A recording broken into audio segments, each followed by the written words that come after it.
Magandang araw nga mga kamarites. Ayan nga, dahil hindi nga masyadong busy ang mga kamarites nyo. Ayan nga, tumulong nga kami dito sa taas, dito kay Lamanoy, magawa ng kaba.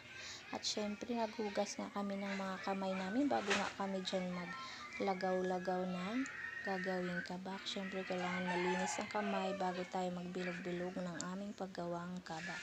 Ayan, dahil nga mga kamarites hindi busy ang mga marites nyo, ayan, tumulong nga muna ako dito dahil mamaya din meron din nga akong gagawin, pero tulong lang muna ako magawa ng kabak nila para mabilis matapos. At syempre kailangan din matapos agad, gawa nga ng lulutuin to, ipiprito nga ito mga kamarites para nga maluto. Ilalagay sa maraming mantika dahil nga medyo marami-rami ang order nila, kaya tinutulungan na nga namin para matapos na silang gumawa ng kabak dahil nagmasa nga si Manoy, tapos nagtitimbang pa para sakto-sakto lang ang laki kapag nailuto na mga kamarites. Ayan, kung mapapansin nyo mga kamarites, tapos na nga yan masahin ni Manoy, kaya ang ginagawa namin, nilalagyan na namin ng sesame seeds, tapos bibilog-bilogin na namin para mamaya ipiprito na lang.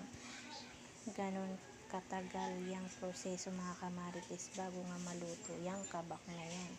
Kaya nga medyo madalian ang paggawa-gawa ng syempre maraming order, kaya ayan, kailangan maging bilisan. Ayan, finished product ng mga kamarites. Ayan nga, at lulutuin na nga yan sa kumukulong mantika.